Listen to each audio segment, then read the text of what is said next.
हाँ आलोक, वो रवि तुम्हारे घर आया क्या? नहीं भैया, यहाँ तो नहीं आया। मैं तो थोड़ी देर पहले ही घर लौटा हूँ। कपड़े बदल के आप ही के घर आ रहा था रवि को पढ़ाने के लिए। क्यों, क्या बात है? अरे वो रवि रोज की तरह शाम को घर से बाहर खेलने के लिए निकला था, अब तक घर नहीं लौटा है। भैया आप टेंशन मत लीजिए, वहीं कॉलोनी में कहीं होगा या आसपास की बिल्डिंग में कहीं गया होगा। मैं आ रहा हूँ, हम साथ मिलकर ढूंढते हैं। ठीक है।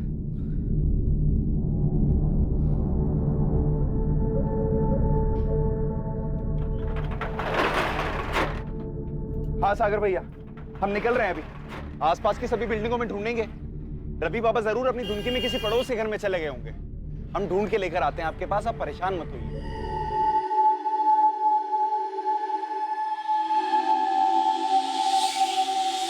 हर्ष, मुझे बहुत डर लग रहा है। रिया डरो मत। ऐसे कैसे नहीं डरूं? अगर तुम चले गए और सागर भैया ने आके मुझसे कुछ पूछ लिया तो मैं क्या बोलूंगी? रिया कोई तुमसे कुछ नहीं पूछेगा, घबराओ मत। और सुनो, मैं तुम्हें फोन करूंगा, तुम मत करना। रिया इतना मत सोच, कुछ नहीं होगा। ठीक है, अभी मैं निकलता हूँ, ध्यान रखना अपना।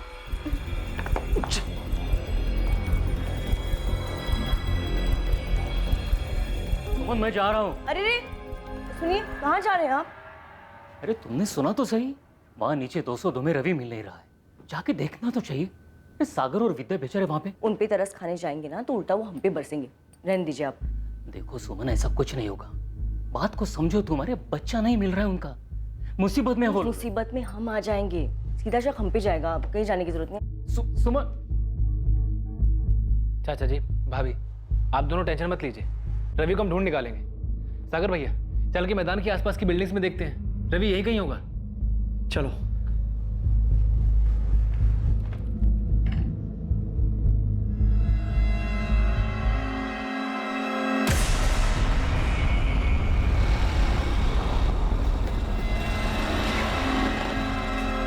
अरे हर्ष भैया, कहाँ जा रहे इतनी रात को? वो भी इतना बड़ा बैग लिए? अरे प्रशांत, वो अचानक ऑफिस से काम आ गया तो बाहर जा रहा हूँ। 2-3 दिन में आ जाऊंगा। आपने रवि को देखा क्या? रवि? नहीं, क्यों, क्या हुआ? मिल नहीं रहा है शाम से। मिल जाएगा, यहीं कहीं होगा, ढूंढ लेंगे हम लोग। चलिए।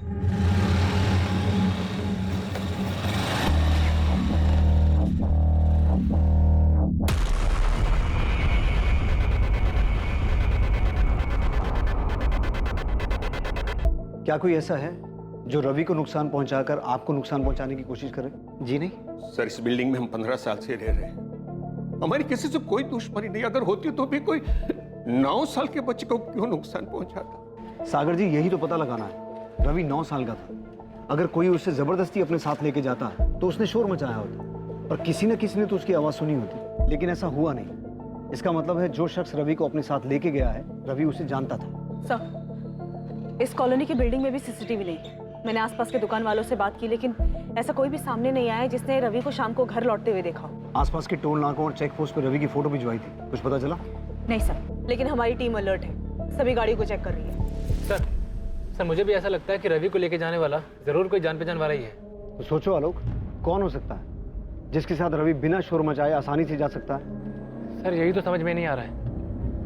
और सर, मुझे लगता है कि शायद फिरौती के लिए भी कॉल आएगा। तो तुम्हें लगता है कि रवि को फिरौती के लिए अगवा किया गया है? सर, हो सकता है सर, श्योर नहीं है। सागर जी, जरा याद कीजिए, ऐसा कौन कर सकता है? ऐसा कौन करेगा मैडम, और क्यों करेगा? प्रशांत, रिश्तेदारों में तो मुझे ऐसा कोई याद नहीं आ रहा है। इसका सागर भैया या चाचा जी के साथ मनमुटाव हुआ हो। क्या दुकान में कभी कोई ऐसी बात हुई थी? किसी सप्लायर या किसी कस्टमर से किसी भी बात को लेकर तू मैं हुई हो? नहीं आलोक भैया। सर, सागर और आलोक कल रात को 9:30 बजे रवि की मिसिंग कंप्लेंट लिखवाने आए और हमारी टीम रात को 10 बजे से इस पूरी सोसाइटी में उसे ढूंढने में लगी हुई है। रवि 6:15 बजे ग्राउंड से खेलने के बाद घर के लिए निकला और उसे घर पहुंचने से पहले ही अगवा कर लिया गया होगा।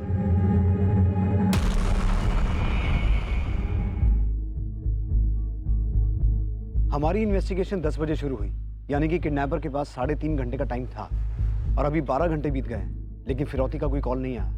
आपका शक सही लग रहा है, ये काम किसी जान पहचान के आदमी का है। कोई ऐसा शख्स जिस पर रवि को पूरी तरह से भरोसा था। ये किडनैपिंग किसी निजी दुश्मनी का बदला निकालने के लिए की गई है। रवि के माँ बाप से संदिग्धों के नाम निकलवाने पड़ेंगे। रवि के परिवार की कभी ना कभी किसी के साथ कोई रंजिश जरूर रही होगी। 9 साल के बच्चे का इस तरह से गायब हो जाना ये जरूर किसी गहरी नफरत का ही नतीजा हो सकता है। क्या ये नफरत रवि के माँ बाप से थी या फिर खुद 9 साल के मासूम रवि से?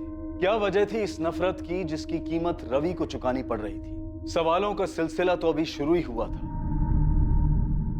सागर 2 दिन हो चुके हैं, तुम्हारा और तुम्हारी पत्नी का फोन टैप हो रहा है, फिरौती का कोई कॉल नहीं आया अभी तक। देखो मैं अपने तजुर्बे से बोल रहा हूँ, ये किडनैपिंग का केस नहीं है, बात कुछ और है। हम नहीं जानते सर, सच में नहीं जानते हम।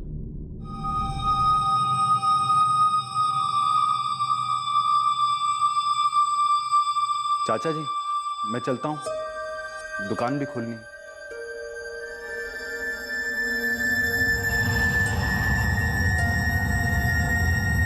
सर उस मालती विहार कॉलोनी के आसपास के सारे ऑटो रिक्शा छान मारे, सभी दुकानों में भी देखा, पर कहीं कोई लीड नहीं मिल रहा। सर कहीं ऐसा तो नहीं कि बच्चा सोसाइटी में गया हो और वहीं अंदर कहीं कुछ हुआ हो? होने का तो कुछ भी हो सकता है उस्मान, इसलिए अंदर बाहर सब जगह ढूंढ रहे हैं। कॉलोनी में 2 बिल्डिंग्स हैं, 70 से ज्यादा फ्लैट हैं, इसलिए टाइम रहते हर एक घर को छानना बहुत मुश्किल है। तो एक काम कर, किसी भी तरह से ये पता लगा कि कॉलोनी में किन लोगों की सागर, विद्या या रवि के दादा किशन त्यागी के साथ कोई अनबन थी। बात पुरानी हो या नहीं, खोद के निकाल। कॉलोनी में सीसीटीवी नहीं है तो क्या हुआ, आंख कान तो बहुत है, किसी ने कुछ तो देखा सुना होगा। जी सर।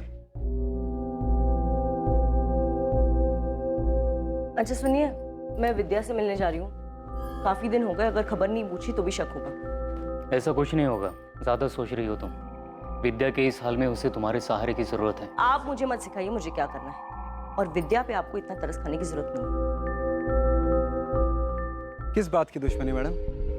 सागर जी तो काफी सीधे साधे व्यापारी हैं। किसी कस्टमर से तो क्या, पिछले 5 साल की नौकरी में उन्होंने मुझसे ऊंची आवाज में बात नहीं करी। अगर सबसे प्यार ही था तो रवि गायब कैसे हो गया? अच्छा ये बताओ, सागर के कोई भाई बहन या उनकी पत्नी विद्या के कोई भाई बहन जिनके साथ जमीन को लेकर कोई लफड़ा या अनबन, ऐसा कुछ सुना है तुमने? रवि बाबा की तरह सागर जी भी अपने पिता की इकलौती औलाद है। विद्या भाभी का पता नहीं मेरे को, पर ऐसा सुना नहीं मैंने कुछ। अच्छा ये दुकान के अलावा भी कोई बिजनेस है सागर का? बिजनेस नहीं मैडम, किराए पे घर दे रखे हैं। एक अपना घर है, उसके अलावा एक फ्लैट है और 2 घर और हैं। तीनों यहीं पर ही हैं मालती विहार में। उनमें से 2 किराए पे चढ़ा रखे हैं उन्होंने। कौन कौन है किराएदार? एक तो यहीं रहते हैं 4थे माले पर, अभी अभी शादी हुई है उनकी, रिया यादव और हर्ष यादव। और दूसरे किराएदार? ममता पांडे, वो विधवा हैं, 2 साल से अपने बेटे पंकज के साथ रहती है। ये पंकज पांडे वही है ना जो उस दिन शाम को रवि के साथ खेल रहा था? हाँ मैडम। और वो तीसरा घर, वो खाली हो, किराए पे नहीं चढ़ा है? वो किराए पे नहीं है, वहाँ तो आलोक भैया रहते हैं। आलोक भैया सागर जी के दूर के रिश्तेदार हैं, चचेरे भाई हैं। वो उनसे किराया नहीं लेते, वो रवि को ट्यूशन भी पढ़ाते हैं और वो काफ़ी परेशान भी है रवि को लेकर। सर एक्चुअली आपको एक घर की तलाशी जरूर लेनी चाहिए, पता नहीं मेरे ध्यान से कैसे निकल गया। किसका घर? अरे मैडम क्या कर रही हैं आप बिल्कुल सही नहीं कर रही हैं। सुमन शांत हो जाओ, ये लोग अपना काम कर रहे हैं। हाँ देख रही हूँ इनका काम, पूरी सोसाइटी के सामने हमें जलील कर रहे हैं ये लोग। कुछ नहीं मिला। नहीं मिला ना रवि, ना उसके कपड़े मिले, मतलब गलत थी ना आपकी खबर। अब बताइए किसने दिया था हमारा नाम? सुमन जी, नंदन जी आप लोग को तकलीफ हुई उसके लिए हम सॉरी। नहीं नहीं, मैं जानती हूँ आपको मुझ पे शक क्यों हुआ है, क्योंकि मेरी औलाद नहीं है ना, मेरे बच्चे नहीं हो सकते, इसलिए आपको लगा कि ऐसा कुछ नहीं है। ऐसा ही है, जिस औरत के बच्चे नहीं होते वो दूसरों के बच्चे चुरा लेती है, ऐसा ही लगता है ना। सुमन जी हमारे पास ठोस वजह थी, आपका और विद्या का झगड़ा हुआ था और आपने विद्या को धमकी भी दी। विद्या तुझे कितनी बार बोला है कि सुबह के टाइम पे मोटर मत इस्तेमाल किया कर, सारा काम मेरे घर पे धरा का धरा रह जाता है, पानी नहीं भर पाया घर में। दीदी मैं कितनी बार कहूँ कि मैंने मोटर चालू नहीं की है, आज पानी जल्दी चला गया तो इसमें मैं क्या कर सकती हूँ? देख विद्या झूठ मत बोल वरना देख लेना मैं क्या करूंगी। अरे सुमन छोड़ ना, क्यों जब देखो सबसे झगड़ा करती रहती है। अरे वाह विद्या, तूने तो सुधा को भी अपनी साइड में कर लिया, बड़ी चालाक निकली तू तो। दीदी मुझे आपसे बहस नहीं करनी है, आपके पास तो कोई काम है नहीं तो आप फुर्सत में लड़ाई कर सकती है, पर मेरे पास बहुत काम है। मुझे रवि को स्कूल के लिए तैयार करना है, उसका नाश्ता बनाना है, तो आप प्लीज जाइए यहाँ से। एक सेकंड, मतलब कहना क्या चाहती है तू? हाँ मेरी औलाद नहीं है इसलिए मैं झगड़ा कर रही हूँ? नहीं सुमन, विद्या ने ऐसा कुछ नहीं कहा है, तू चल। हाँ हो भी सकता है, शायद इसीलिए इतना गुस्सा भरा है आपके अंदर। बेटे की माँ होने का इतना घमंड मत कर विद्या, वरना किसी दिन ना तुझे बहुत पछताना पड़ेगा। हाँ मैंने ऐसा कहा था क्योंकि मैं गुस्से में थी, विद्या ने मुझे ताना मारा था और वो भी सुधा के सामने। मैडम वो बात उसी दिन खत्म हो गई थी, मामूली सा झगड़ा था वो। खेल लेता हूँ इंसानियत के नाते बस। तुम्हारी पत्नी विद्या को तुम्हारी इस इंसानियत के बारे में पता है? जी हाँ, विद्या जानती है कि ममता हमारी किराएदार है। सागर मेरा सवाल ध्यान से सुनो, तुम जो ममता पांडे से बार बार मिलते हो, उसे पैसे देते हो, इस बारे में तुम्हारी पत्नी विद्या को पता है?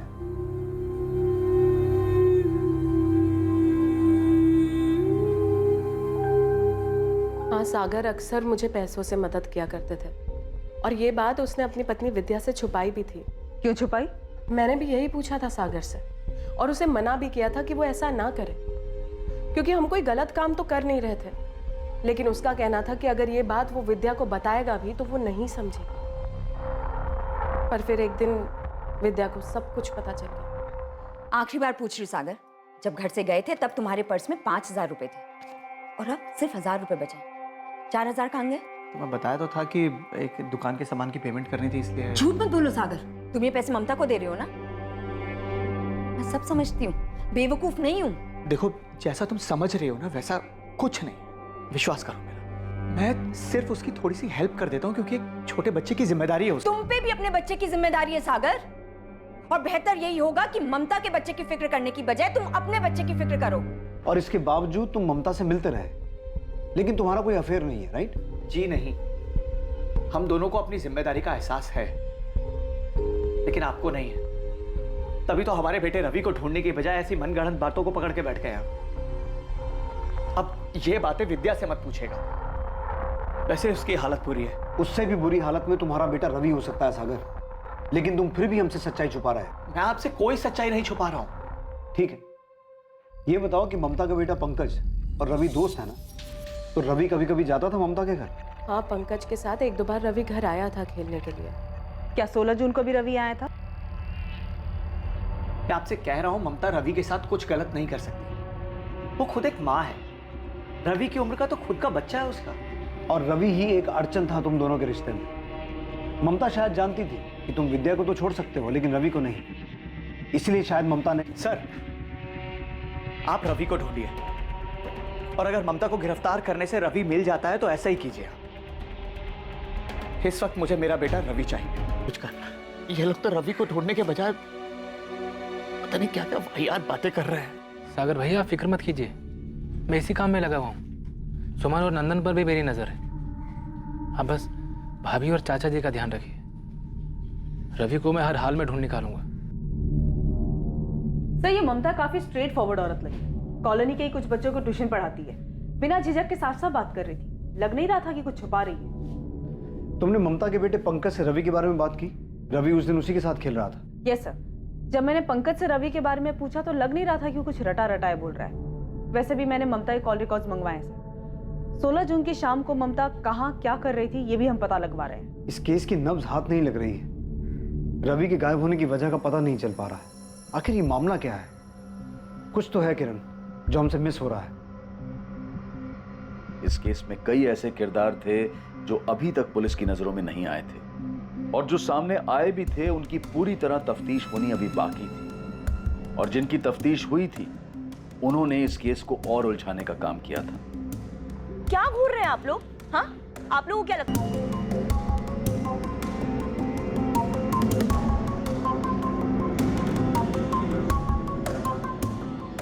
रवि के गायब होने से पूरे इलाके में डर का माहौल था, लेकिन सबसे बड़ी मुश्किल की घड़ी रवि के परिवार वालों के लिए थी। रवि की गैर मौजूदगी ने उनकी जिंदगी वीरान कर दी थी।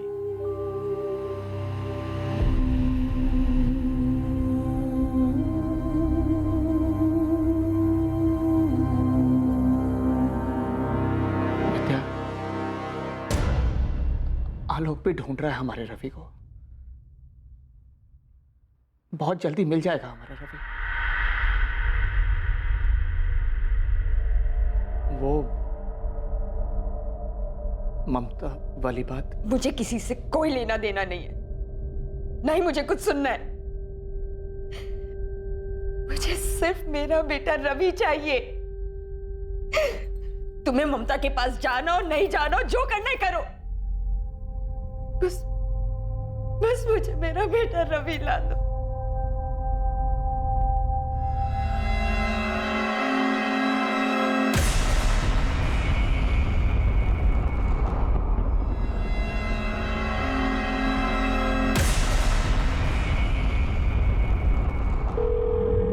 हाँ रिया, मैं बोल रहा हूँ, सब ठीक है वहाँ? हाँ, फिलहाल सब ठीक है। किसी ने मेरे बारे में पूछा? नहीं, अब तक तो नहीं। अच्छा है, सबका ध्यान रवि को ढूंढने में, हम पे नहीं। लेकिन पुलिस हर घर में पूछताछ कर रही है। करने दो, हमारे घर आएगी तो कुछ नहीं मिलेगा उन्हें। बस तुम सोच समझ के जवाब देना। हर्ष, मुझे अब कितने दिन यहाँ रहना होगा? बस कुछ दिनों की बात है रिया, मैंने सारी तैयारी कर ली है, सब कुछ प्लान के हिसाब से चल रहा है। ठीक है।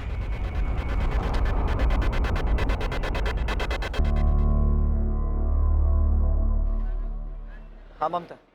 रवि का कुछ पता चला? नहीं, पुलिस ढूंढ रही है उसे। आलोक भी कोशिश कर रहा है। पुलिस मुझसे हमारे बारे में पूछ रही थी। मुझसे भी। सागर, मैं जानती हूँ तुम इस वक्त बहुत परेशान हो, लेकिन तुम हिम्मत मत हारना। देखना सब ठीक हो जाएगा। तुम्हें अगर कभी भी मेरी ज़रूरत महसूस हो और बात करने का मन हो तो मुझसे मिलने घर आ जाना। ममता, अब मैं नहीं आऊँ।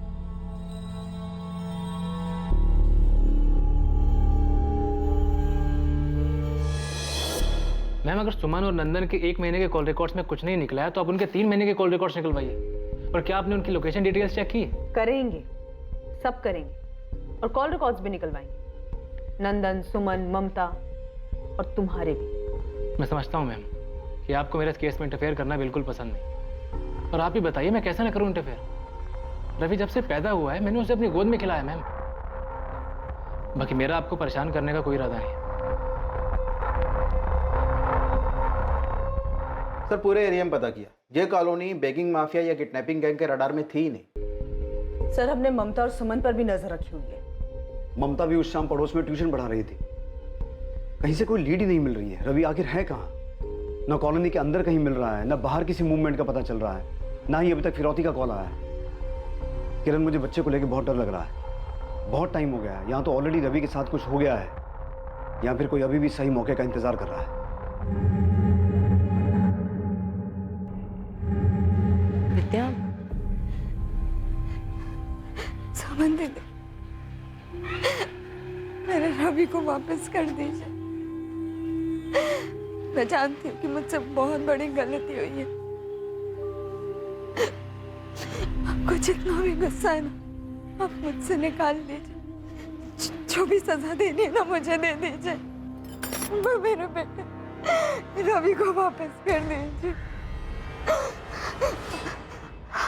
अगर आप चाहती हैं ना तो मैं आपके पैर पड़ने को भी नहीं आ रही। विद्या, क्या कर रही हो? उठो, उठो, संभालो अपने आप को। विद्या उठो, प्लीज उठो। मैं सच कह रही हूँ, मुझे नहीं पता रवि कहाँ है। मेरे बेटे को लौटा दीजिए दीदी, मुझे माफ कर दीजिए। मेरे बेटे को लौटा विद्या, चलो। रवि को विद्या बेटा, चलो यहाँ से, चलो।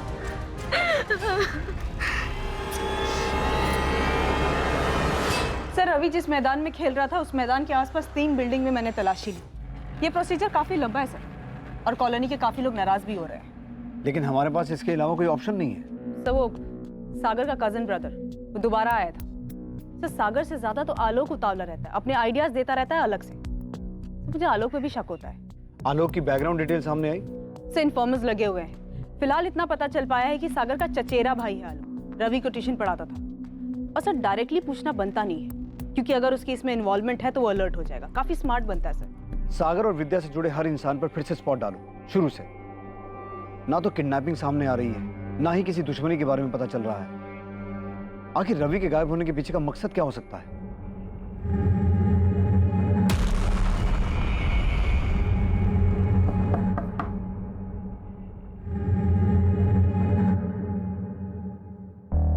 भाभी, आपसे कुछ जरूरी बात करनी है।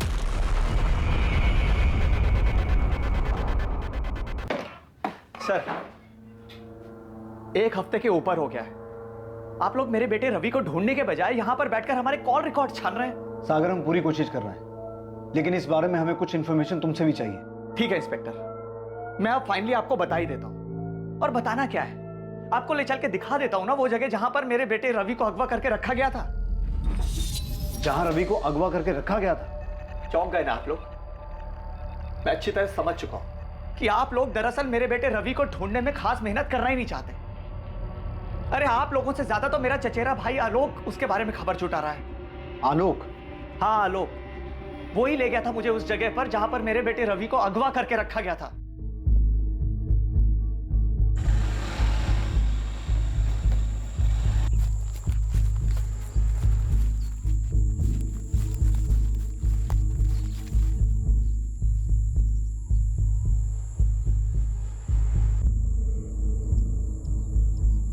आलोक, यहाँ तो कोई भी नहीं है। तुमने तो कहा था रवि यहीं पे। रवि यहीं था सागर भैया, उन लोगों ने अपना ठिकाना बदल लिया। हमारा रवि अकेला ऐसी जगह पर? आलोक, कहाँ होगा रवि? कब मिलेगा हमें? भैया आप टेंशन मत लीजिए, मैं जल्दी ढूंढ निकालूंगा उसे, मिल जाएगा वो। मेरे आदमी इसी काम में लगे हुए। आलोक के लोग? कौन से लोग? उसे कैसे पता उस जगह के बारे में? उसके इन्फॉर्मर्स के जरिए। आलोक के इन्फॉर्मर्स? जी, आलोक आईबी में ऑफिसर है। आलोक इंटेलिजेंस ब्यूरो में है? पुलिस के लिए ये एक चौंका देने वाला खुलासा था। यही नहीं, एक हद तक पुलिस के लिए शर्मिंदगी की बात भी थी, क्योंकि दूसरे डिपार्टमेंट का एक ऑफिसर इन्वेस्टिगेशन में उनसे आगे था। देखिए, मैंने कहा ना, हम आपका सारा किराया चुका देंगे। कहीं भागे तो नहीं जा रहे हैं ना? आप प्लीज बस थोड़े दिन रुक जाइए। दिन नहीं, महीनों से रुके हुए, और कितना रुकेंगे। देखिए रिया भाभी, आप लोगों की ना किस्मत बहुत अच्छी है। जब से रवि बाबा गुम हुए हैं ना, सागर जी का काम पे बिल्कुल ध्यान नहीं है। नहीं तो अभी तक तो आप और हर्ष भाई। वैसे हर्ष भाई कब आ रहे हैं? वो जल्दी आ जाएंगे। देखिए, आप सब्र रखिए प्लीज। अच्छा प्रशांत भैया, अब मैं रखती हूँ, घर का बहुत सारा काम बाकी है। आई एम सॉरी सर, मैंने आपसे अपनी आइडेंटिटी छुपाई, पर आप समझ सकते हैं हमारी लाइन के काम में कुछ बातें कॉन्फिडेंशियल रखनी पड़ती। लेकिन आलोक, तुम्हें उस जगह के बारे में कैसे पता चला जहां रवि को अगवा करके रखा गया था? I am sorry sir, actually ऐसी कोई जगह है ही नहीं। मतलब? सर ये सच है कि मेरे आईबी डिपार्टमेंट के खबरी इस केस में लगे हुए हैं, पर ये किडनैपिंग की जगह मैंने सागर भैया को तसल्ली देने के लिए क्रिएट की थी। मैं कुछ समझा नहीं। सर सागर भैया हिम्मत हार चुके थे, उन्हें लग रहा था कि रवि जिंदा ही नहीं है। वो टूट जाते तो भाभी और चाचा जी का क्या होता। उनकी उम्मीद को जिंदा रखने के लिए मैंने ऐसा किया सर। लेकिन आलोक, इससे एक मिनट सर। ठीक है सर। हाँ बोलो, पक्की बात है? ठीक है, बाद में बात करता हूँ। सर मेरे डिपार्टमेंट के खबरी ने अभी अभी एक बहुत तगड़ी लीड दी है। पहले मुझे लग रहा था कि ये काम किसी करीब के आदमी का, पर ऐसा है कि मालती विहार कॉलोनी के कुछ परिवार हैं जो बलि में विश्वास करते हैं। कौन? नाम नहीं पता सर, ये खबर मेरे खबरी के पास बहुत घूम घूम कर आई, लेकिन अपने तजुर्बे से इतना ज़रूर कह सकता हूँ कि इतने सालों में इस खबरी की कोई भी खबर गलत साबित नहीं हुई है। नरबली? तुम्हारे परिवार में से ही किसी का दोष है। उसी दोष का प्रकोप तुम्हारे रवि पर हावी हो रहा है।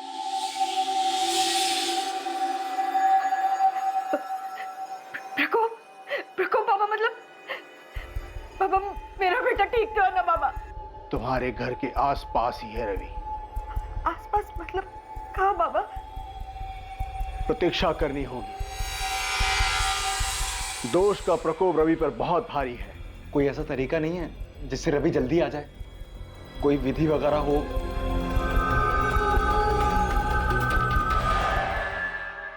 नरबली? ये टिप किसने दी मैडम? तूने नहीं, तेरा काम था।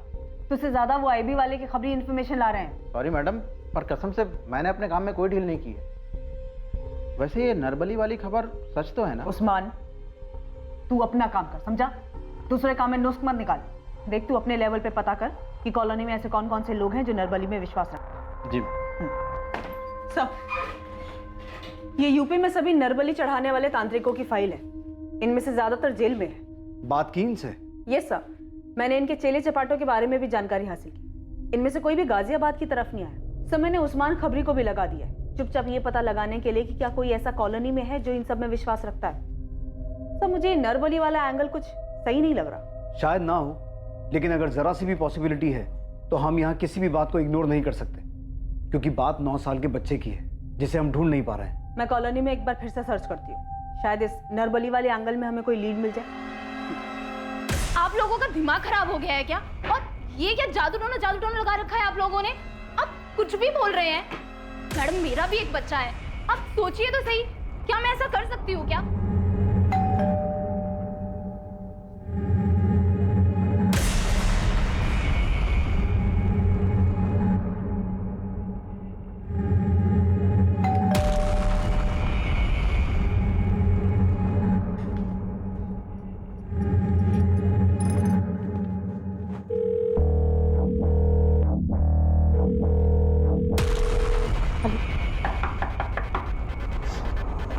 जी क्या हुआ?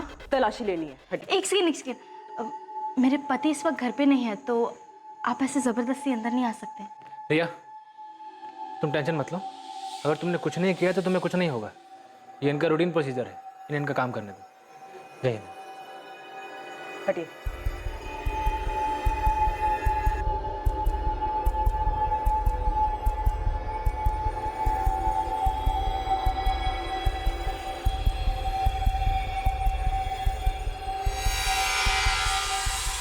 मैम, यहाँ पे कुछ नहीं मिला।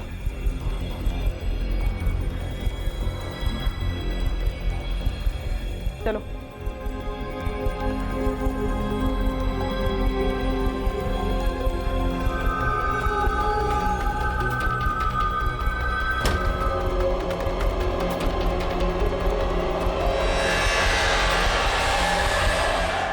ये क्या कर रहे हैं आप लोग? हाँ, क्या कर रहे हैं आप लोग? आप लोगों को लगता है कि मैं खुद अपने बेटे को कुछ भी करने जा रहे, कुछ भी बोलने जा रहे, पर वो मेरा बेटा है, माँ उसकी। मैं कैसे? हाँ उस्मान बोल।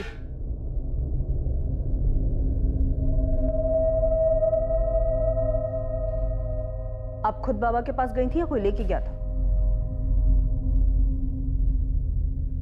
हाँ सर, सच है ये। मैं ले गया था विद्या भाभी को बाबा जी के पास, क्योंकि परेशान थी हूँ बहुत ज्यादा। काला जादू और बलि चढ़ाकर तेरे बाबा परेशानी दूर करते हैं? ये क्या कह रहे हैं आप? मैं बाबा जी में विश्वास रखता हूँ, लेकिन ये काला जादू और बलि वली से मेरा कोई लेन देन नहीं है। मैं तो इसलिए ले गया था विद्या भाभी को ताकि उनको मन की शांति मिले। लेकिन अगर तू अपनी शांति चाहता है तो सच बोल, वरना ये डंडा बोलेगा। हर्ष, पुलिस ने प्रशांत भैया को पकड़ लिया है। रिया, वो सब छोड़ो तुम। आज के आज निकलो वहां से, और जो भी पहली ट्रेन मिले पकड़ के कानपुर आ जाओ। ठीक है। सर, ये किस गुनाह की सजा दे रहे हैं सर आप? मैं सच में सागर भैया और भाभी का भला चाहता हूं मैं, ताकि उनको तसल्ली मिले। लेकिन तेरे जवाब से हमें तसल्ली नहीं मिली। सर, ये क्या कह रहे हैं सर आप? मैं सच में उस दिन रवि को ढूंढ रहा था, पैंतरा नहीं है ये कोई। सर, मुझे कुछ याद आ रहा है सर। अरे हर्ष भैया, कहाँ जा रहे इतनी रात को, वो भी इतना बड़ा बैग लिए? अचानक ऑफिस से एक काम आ गया तो बाहर जा रहा हूँ। ये हर्ष को, रिया का हस्बैंड, सागर का किराएदार, उसी की बात कर रहा है? हाँ सर, वही तो चौथे माले पे रहते हैं। अच्छा, अभी तक तो कुछ याद नहीं था, 4 डंडे पड़े तो सब याद आ गया? नहीं सर, ऐसा कुछ नहीं है सर। मेरे को याद आ रहा है कि हर्ष भाई के पास एक बड़ा सा बैग था, वो उसे लेके जा रहे थे रात को। घबराए हुए भी थे, ऐसा लग रहा था कि कहीं भाग रहे हो। और हर्ष भाई अभी तक वापस भी नहीं आए हैं कॉलोनी में।